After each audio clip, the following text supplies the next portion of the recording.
Hey guys, what's going on? Sharp Thinking here. So I wanted to do another video about the PM2, and this is actually something I never really appreciated about this knife until the other day, but this knife has been very popular for almost 15 years, actually maybe a little over 15 years. When did this come out? I think 2011 or 2010. So we're coming up to that point. Actually, could have been 2009. Honestly, I don't really remember the exact date, but I wanted to talk about why that is and kind of how things used to be, how much this used to cost, and just kind of look at what made this such a staple for so many people in the knife community and outside of it. So this came out obviously about 15 years ago, like I said, and at the time it was released in Black G10, S30V, and a Black Blade variant. At one point, these were actually pretty difficult to get. They were rarely in stock, and I remember those days pretty clearly. I don't think I need to do a size comparison. I was about to say, why don't I start with that? But I think we've all probably handled or owned at least one PM2. Yeah, this one I've cranked down, so it's not exactly drop shut yet. But a lot of these, due to the bushing system, are. So what was I talking about? I guess we'll start at the beginning. This started as just a paramilitary. That was the predecessor to this variant, the PM2. The paramilitary was much more like the military in terms of construction, clip, all of that stuff. I'm talking about the liner lock milli. But it did still have the compression lock. It was a little bit smaller, so it would have been, I guess, between a paramilitary 3 or a para 3 and a paramilitary 2. So it kind of originated from that, and that was more of a crude design. It was still nice. I've handled one or two in my time collecting. Never owned one. They're not super common. I think there was only a couple of sprint runs done. I think it was like CPM2 and maybe one other. But that knife wasn't around that long. So to find one is actually pretty difficult. But when the PM2 came out, it gained traction and took off, and it's been largely unchanged since its introduction to the line about 15 years ago.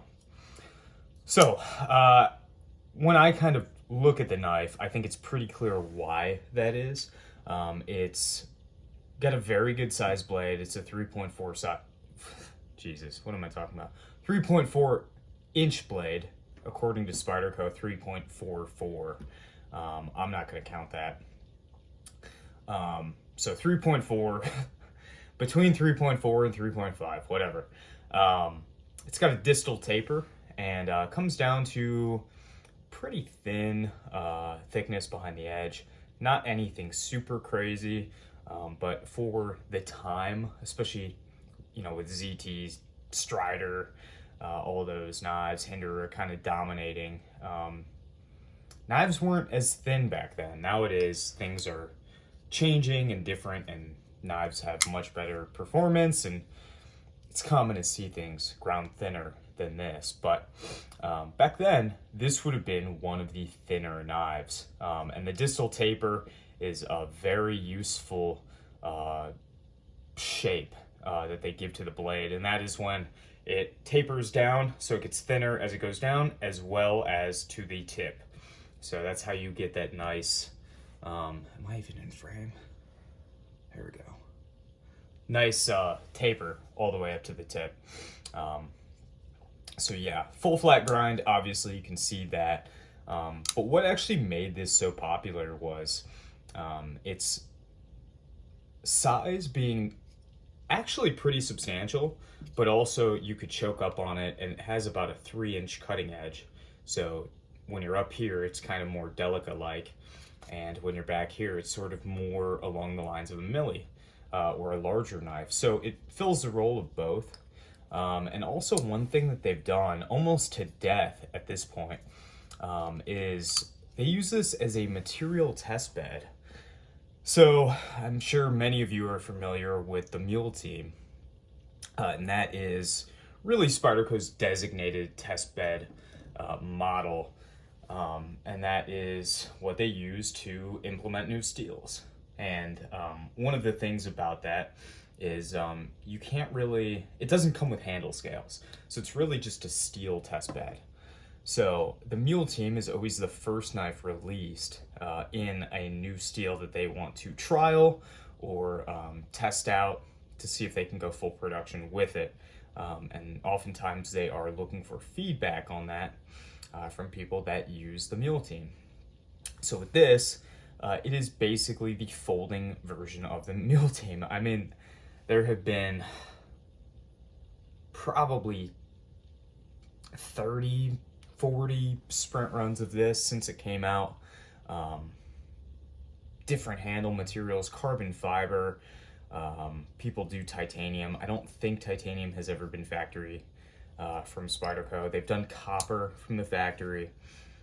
All kinds of K390, M390, 15V, S90V like this one, Black Blade, just whatever, micarta.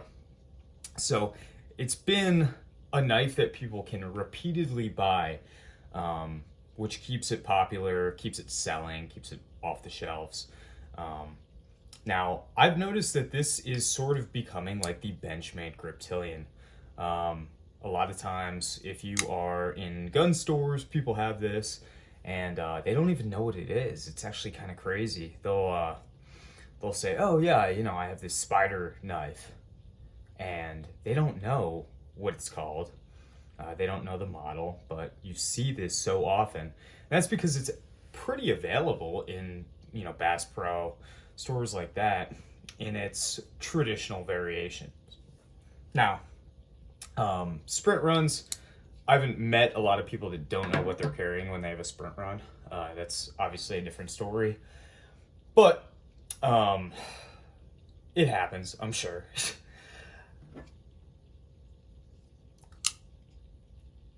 This knife, I've had kind of a polarizing relationship with, and I don't know, I'm hesitant to say it, but maybe in the past I have been too hard on this because it is a very good design.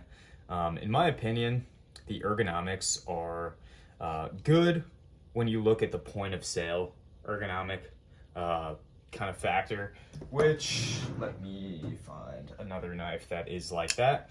So the Horseman, similar size, actually, sheesh, super close. Same deal here, right? So comfortable when you hold it in a store. When you actually get to using it, you find a lot of hot spots. This clip being up here, the video isn't about this, but similar concept. So when you hold it in a store, it's comfortable, right? If you're cutting flat on some kind of cutting board surface, something like that, it's good. But where I kind of had a criticism was they effectively halved the surface area back here, where if you're gripping like this, now all of this force is spread out between these two contact points, and it reduces it by 50%, obviously, because this portion of the scale is no longer there. Along with other things, I don't find that these grooves, they don't really enhance anything, I don't think, in reality. It's possible that I'm totally off on this. I think they make the knife look more Spyderco, and they make it look like a part of the brand, and it's very easy to identify. I mean, you can tell this is a Spyderco, even if I took the blade out, you'd be able to tell. But I don't think these humps do anything. I don't think, and same goes for the military. I do not think that they enhance the design at all. But I think for the average guy that might be overanalyzing. And that's just something I've been critical of. I love the clip. I love the hardware. Would be cool to see these all in, what is this, T10? T8, T10, all the same size screw, but I don't know. There really isn't a ton that needs changed on that. And that is the reason why it's so common even today. I mean, this thing really changed up the industry. And back in the day, I think I bought my first one for $112, or maybe it was, man, that was,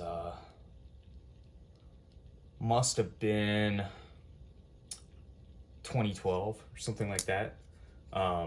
So it's been a long time, but nowadays I think they're 150 to 170 for a pretty typical example of one, meaning not sprint run, not something hyped up and fancy. This one I think I paid 150 for, S90V and G10, but all in all, cool knife, iconic, for good reason. I think when things get overhyped, not to say this is overhyped, because it's actually selling, people are actually carrying it, people are actually using it, and it's been unchanged for 15 years. I think when things get really popular, people, myself included, tend to get hypercritical of them. And I always try to be transparent and honest, and I think that may have been the case with my own opinions on this, because it is actually a very coherent design. It's very pocket friendly. It's very, ergonomically friendly for 99% of what you're going to do with a knife like this. This is not something I would pry with. This is not something I would carry at work. I can pry open drives and slips with this. That's, pretty much what all of these gashes are from, is sheet metal, prying it open, popping stuff off. This is something that, it's soft 154 cm versus a distal taper, which you can see the difference. Looks like I have cement on the back of the blade. Yeah, I mean, you have to be able to look at a design and know what it's good for. And this is good for 99% of people for EDC. And that's why it's had the industry in a chokehold for so long. I mean, companies can only dream of having a design like this. I mean, it could sustain probably a smaller knife company just having this design. I mean, they probably outdo a number of companies total line sales. Sorry, I just woke up with just this model alone. But yeah, I just wanted to do a little appreciation video of this because I feel like I've been a little too critical of it in the past, and I haven't carried this one. I haven't really even been messing with it. It's still got some stick on the compression lock. It's still got, pretty stiff action. I bought it basically new in box. I don't even think he messed with it really at all because it's not broken in. But yeah, just wanted to knock out a video for you guys today. And man, this thing's all right, despite what I may have said about it in the past. It's a cool knife. I like the concept of having a folding test bed, which is one of the deficiencies of the mule team, is a lot of guys cannot carry a fixed blade. I probably could get away with it if you're in an office. Probably can't get away with it. If you do construction or you're in the trades, cool. For most people, this is going to be a way better bet. And honestly, I think they've used this as kind of a ledge to step off of when it comes to trialing steels, trialing materials, and just growing the brand. I can't even tell you how many knife shops and stuff have gained traction off of their sprint run for a PM2 or a Para 3. It's really incredible. So this design obviously has a lot of impact on, the community, the culture, and it's powerful, you know? It's something special, you know? I'm very curious what the next variation of this will look like if we ever get one, because it seems like you hardly ever hear negative feedback about this, and I don't know. I think there's things that could be changed, as with any knife, but I think when you change things, some people are going to be on board, others are going to say, you fucked it up, and yeah, so I think they're trying to avoid that, and the best way they can do that is leave what works alone. So with that being said, I'm going to end the video off here, and I will see you guys in the next video. Bye now.